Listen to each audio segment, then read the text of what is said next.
तो hello everyone, this side Arushi Pratap. आप सभी का स्वागत है क्रिप्टो पीएम चैनल पर। तो बिना किसी देरी के हम स्टार्ट करते हैं वीडियो को और जानते हैं कि क्रिप्टो की दुनिया में क्या क्या चल रहा है। और अगर आपको इन वीडियो से कुछ सीखने को मिलता है तो आप ज्यादा से ज्यादा लोगों तक ये वीडियोस पहुंचाइए ताकि उनको क्रिप्टो की और भी नॉलेज हो। तो बायबिट ने पेपाल स्टेबल कॉइन लॉन्च कर दिया है अपने एक्सचेंज पर और लॉन्च कर दी है स्पॉट ट्रेडिंग अपने जो भी बायबिट यूजर्स है, जो भी ट्रेडर्स है उनके लिए। तो Bybit one of the largest derivatives crypto exchange दुनिया का सितंबर 20 को उसने पेपाल का जो भी स्टेबल कॉइन है PYUSD अवेलेबल कर दिया है ट्रेडिंग के लिए अपने प्लेटफॉर्म पर। और साथ में जो ट्रेडिंग पेयर रखा गया है वो है PYUSD USDT के साथ। अब यहाँ पे 24 घंटे के अंदर अंदर $26,000 से ज्यादा की एक्सचेंज वॉल्यूम हुई है। तो क्रिप्टो ट्रेडर से ये ऑर्डर बुक भर चुकी है इस एक्सचेंज पे। और साथ में जो क्रिप्टो रिपोर्टर कॉलिन वू है वो ब्लॉकचेन का, तो ये बता रहे हैं कि बाकी सेंट्रल एक्सचेंजेस ने भी मतलब पेपाल स्टेबल कॉइन को अपने अपने एक्सचेंजेस पे लॉन्च किया था, जैसे कॉइनबेस, क्रैकन, गेट, क्रिप्टो.com, हुबी, जो कि अब HTX है। तो ये मल्टीपल पेयर्स के साथ यहाँ पे है अब। और अब बायबिट ने भी कर दिया है यहाँ पे।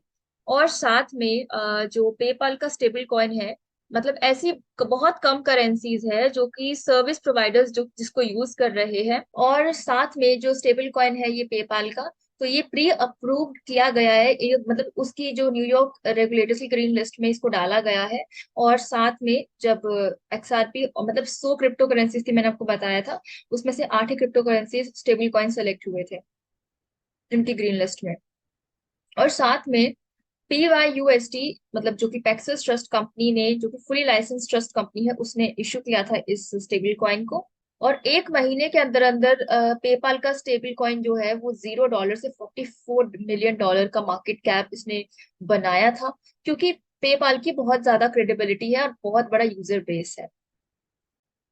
तो यूएस का सेंट्रल बैंक फेडरल रिजर्व, इनकी जो मीटिंग हुई थी ये 2 दिन की, तो उसमें जो चेयर जेरेमी पोवेल है उन्होंने कल स्पीच में बोला था, बताया था कि जो इंटरेस्ट रेट है वो अभी चेंज नहीं किए गए, मतलब इंटरेस्ट को बढ़ाया नहीं गया है। जो भी उनका इन्फ्लेशन का यूएस में सीन चल रहा है, तो इट्स रिमेन अनचेंज्ड। तो अभी इसी साल ये बोल रहे हैं कि जो अभी दोबारा मीटिंग होगी नवंबर में, तो उसमें बताएंगे कि क्या रेट बढ़ेगा कि नहीं बढ़ेगा। और आई थिंक नवंबर या दिसंबर में रेट बढ़ेगा। तो अभी तो इन्होंने बढ़ाया नहीं है, और बहुत सारी चीजें देख के नहीं बढ़ाया है जो डिसीजन इन्होंने लिया है। तो मैक्रो इकोनॉमिक लेवल पे इन्होंने चीजों को देख के लिया है। तो जैसे अभी जो था 5.4% जो चल रहा था 2022 मार्च से अभी के जो टाइम है जुलाई तक, तो 11 बार इन्होंने जो रेट है वो बढ़ाया है इंटरेस्ट रेट। लेकिन इस बार इन्होंने अभी स्टेबल रखा है, कोई चेंज नहीं किया। जो कि जो कंज्यूमर इन्फ्लेशन का जो लेवल था वो 9.1% था जून 2022 से, और अभी लास्ट मंथ 3.7% हुआ है। और ये जो है जो फेड है वो 2% करने का टारगेट यहाँ पे लिया हुआ है इन्होंने, कि 2026 तक हम इस इन्फ्लेशन को 2% तक कर देंगे अगर ऐसे ही हम करते रहे। तो ये जो डिसीजन इन्होंने लिया है चेंज ना करने का, ये बहुत सारी चीजें देख के लिया है, जैसे अनएम्प्लॉयमेंट ना बढ़ जाए, या ये जो इकोनॉमी है उसमें रिसेशन ना आ जाए। तो एकदम से चीजों को नहीं, इन्होंने स्लो डाउन थोड़ा सा किया है। इन्होंने यहाँ पे सॉफ्ट लैंडिंग बोला है कि इन्फ्लेशन को कूल डाउन करने के लिए हम थोड़ा सॉफ्ट लैंडिंग यहाँ पे लेंगे, ताकि डीप रिसेशन हमें फेस ना करना पड़े। और इकोनॉमी के जो इन्फ्लेशन वाला लेवल है उसको भी ये मेंटेन करके चल रहे हैं, क्योंकि सब कुछ चीजें देख के चलना पड़ता है। तो यहाँ पे जो इंटरेस्ट रेट बढ़ाया जा रहा है इकोनॉमी में, तो उसकी वजह से ये बोरोइंग को स्लो डाउन करना चाहते हैं, चाहे वो हाउसेज हो, चाहे वो कार हो, चाहे वो कुछ भी हो, होम हो, और या बिजनेस इन्वेस्टमेंट है। तो जिसकी वजह से जब इंटरेस्ट रेट बढ़ेगा तो इन्फ्लेशन डायरेक्टली कम होगी ही होगी। बट ये थोड़ा सा स्लो डाउन करके चल रही है। तो इसकी वजह से क्रिप्टो मार्केट में भी इतना कुछ इफेक्ट नहीं पड़ा है, जो भी इनका कल स्पीच था। आई थिंक 1% से बिटकॉइन गिरा है। बट हमें शायद नवंबर या दिसंबर में बिटकॉइन का डाउन थोड़ा देखने को और मिलेगा, मतलब अच्छे प्राइस पे मिल जाएगा। बुल रन से पहले पहले और गिरेगा बिटकॉइन।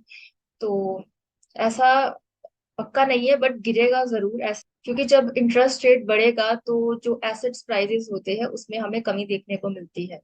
तो हमारे पास और अपॉर्चुनिटी हो जाएगी कि हम और ज्यादा यहाँ पे जो एसेट्स है उसे और ज्यादा उसमें इन्वेस्टमेंट कर पाए। तो bitcoin overtake visa, new milestone in crypto adoption journey. तो यहाँ पे बिटकॉइन ने ट्रांजेक्शन वॉल्यूम में, टोटल ट्रांजेक्शन वॉल्यूम में वीजा को पीछे कर दिया है। तो बिटकॉइन यहाँ पे चैलेंज ऑलरेडी कर चुका है बिग फाइनेंशियल प्लेयर्स जैसे वीजा को in terms of settlement value, जिसमें हमें अडॉप्शन इंक्रीज देखने को मिली है। तो बिटकॉइन की जो ऑन चेन एक्टिविटी है उसमें हमें अडॉप्शन ज्यादा देखने को मिली है।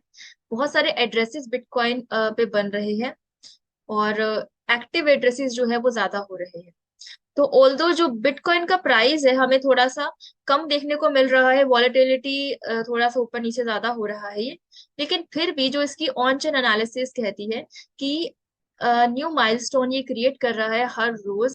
और यहाँ पे बिटकॉइन ने जाइंट वीजा, जो कि पेमेंट जाइंट है, उसकी ट्रांजेक्शन वॉल्यूम जो है उसको सरपास कर दिया है। तो रीसेंट ट्वीट में इस बंदे ने बोला है कि bitcoin has surpassed visa annual transaction value. तो ये डिसेंट्रलाइज सेटलमेंट जो नेटवर्क है बहुत ही बढ़िया चीज है। तो इस चार्ट में यहाँ पे इन्होंने ट्वीट भी किया था। तो ये चार्ट बता रखा है कि 2013 से जब ये पूरा का पूरा जो भी रीसेंट परफॉर्मेंस हुई है वीजा की, चाहे वो ईसीएच चाहे फेड वायर है, तो उसके कंपैरिजन बिटकॉइन को शो किया हुआ है। और यहाँ पे आपको जैसे दिख रहा है कि यहाँ पे बढ़ोतरी देखने को मिली है, इंक्रीमेंट देखने को मिली है। तो थोड़ा सा हम बिटकॉइन वर्सेस वीजा की बात कर लेते हैं। अगर आपको नहीं पता तो वीजा जो है वो सेंट्रलाइज पेमेंट सिस्टम है जिसका बहुत ही पुराना हिस्ट्री है और ये कंज्यूमर ट्रांजेक्शन्स में काम आता है।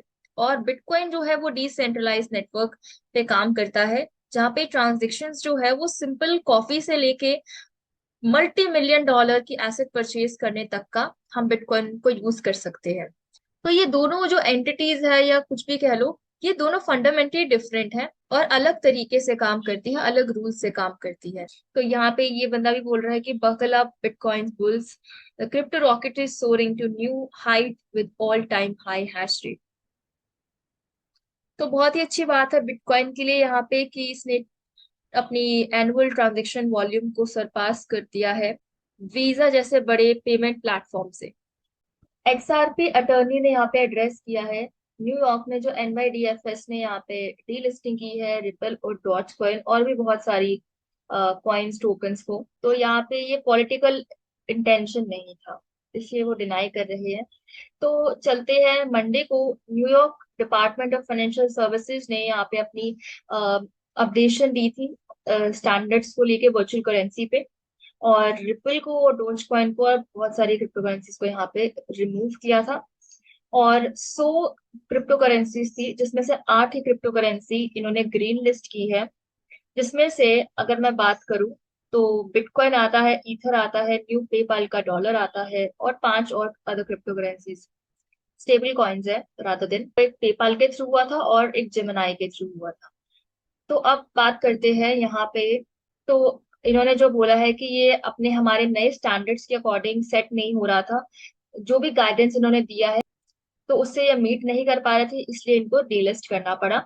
और अब जब भी जितनी भी ये क्रिप्टो करेंसी फर्म्स है, जितने भी फर्म्स हैं, तो उनको जब भी वो अब लिस्ट करवाना होगा क्रिप्टो करेंसी, जो भी एनवाईडीएफएस के अंडर ऑपरेट करती है उनके लिए, तो जो भी जिन्होंने भी बिट लाइसेंस से अपना लाइसेंस लेना है क्रिप्टो करेंसी को लेकर, तो उनको पहले एनवाईडीएफएस को एप्लीकेशन लिखना हुआ, एक कॉम्प्रिहेंसिव एप्लीकेशन जिसमें डिटेल इंफॉर्मेशन होनी चाहिए उस क्रिप्टो करेंसी की, उसका जो यहाँ पे सिक्योरिटी है, स्टेबिलिटी है, लिक्विडिटी और रेलिवेंट लॉज रेगुलेशन, ये सब कुछ उसके अंदर होना चाहिए उस एप्लीकेशन के अंदर। और उसके बाद जो डीएफएस है उसे वो पढ़ेगी, जो भी स्क्रूटिनी करनी है वो करेगी और उसके बाद अगर उनको लगेगा कि they are meeting with their standards तो वो उनको अप्रूव कर लेगी उनकी एप्लीकेशंस को। उसके बाद जो भी लाइसेंसिंग वगैरह है वो होगी, बट अगर नहीं हुआ तो फिर नहीं होगा। तो अभी जो उन्होंने नया बनाया है स्टैंडर्ड, तो उसमें इन्होंने रिपल को रिमूव कर दिया है। उसको देख के जो रिपल के अटर्नी है जॉन ई डीटन, उन्होंने अपने एक्स ट्वीट किया था कि जो भी इनकी गाइडेंस आई है, हम मना नहीं करते, मतलब जो भी प्रोसीजर रहने वाला है एप्लीकेशन देके या जो भी है, अच्छी बात है, ये जरूरी है, ऐसा होना चाहिए। लेकिन डीटन यहाँ पे ये बोलते हैं कि जब जज ने 2023 जुलाई में जब एनालिसा ने यहाँ पे बोल दिया था कि इस secondary sales of XRP don't fall under the category of investment contracts, और एक्सआरपी को सिक्योरिटी नहीं बोला गया था, तो सिर्फ इस वजह से नहीं यहाँ पे उसे निकाल सकते, और भी चीजें देखो। तो ये नॉन सिक्योरिटी स्टेटस सिर्फ इस वजह से नहीं मतलब एक्सआरपी को निकाल सकते, क्योंकि यहाँ पे रिपल केस जीता था, मतलब जो भी जज उस टाइम रूल कर रहा था। तो ये चीजें हैं, और जितनी भी फर्म्स है उनको अब देख के जो भी क्रिप्टो करेंसी है उसको लिस्ट करना पड़ेगा। तो MT Gox bankrupt crypto exchange के जो क्रेडिटर्स है, उनको यहाँ धक्का लगा है कि फिर से डिले कर दिया है जो भी इनको रीपेमेंट मिलनी थी। इनको एक डेडलाइन एमटी गॉक्स ने दे रखी थी कि 2023 में 31 अक्टूबर तक आपको रीपेमेंट मिल जाएगी। लेकिन अब फिर से अभी 21 सितंबर को लेटर आया है जिसमें इसका जो ट्रस्टी है, तो इसको यहाँ पे अप्रूवल मिल गई है, परमिशन मिल गई है टोक्यो डिस्ट्रिक्ट कोर्ट के थ्रू कि जो डेडलाइन है उसको एक्सटेंड कर दूं, मतलब 2024 तक ये डेडलाइन एक्सटेंड हो गई है, जिसमें अभी इस क्रिप्टो करेंसी एक्सचेंज के पास 3.8 बिलियन के बिटकॉइन है, और साथ में और भी बहुत सारी क्रिप्टो करेंसीज और फियाट करेंसी है, जिसमें येन है और बिटकॉइन कैश भी है। तो यहाँ पे जो क्रेडिटर्स है उनको बोला गया था, जिन जिन्होंने इन्फॉर्मेशन प्रोवाइड की थी, कि उनको कंपनसेशन मिलेगी in the end of the 2023, but अब यहाँ पे उनको कुछ नहीं मिलने वाला क्योंकि एक्सटेंड कर दिया गया है। 10 साल हो चुके हैं अभी तक इस एक्सचेंज ने जो भी कॉम्प्रोमाइज यूजर्स है उनको वापस नहीं किया है। तो इन्होंने यहाँ पे रीपेमेंट करनी थी, बेस रीपेमेंट करनी थी, इंटरमीडिएट रीपेमेंट करनी थी, और लमसम अमाउंट भी करनी थी, बट अभी अगले साल तक इन्होंने एक्सटेंड कर दिया है। तो 2011 से 2014 तक ये जो हैकिंग प्रोसेस है इनका चला था, ये एक बार ही नहीं हुई थी, ये सीरीज में हुई थी। यहाँ पे हैकिंग 8,50,000 बिटकॉइन की उस टाइम 2014 के वक्त, जो कि अब $22.9 बिलियन के बिटकॉइन का प्राइस बनता है, जितनी चोरी उस टाइम हुई थी। तो इन्होंने बोला था कि 20% जो है हमारे जो स्टोलन फंड्स है वो हमने रिकवर कर लिए थे, और जो जितने भी 24,000 क्रेडिटर्स है इनको अब मिल जाएगा।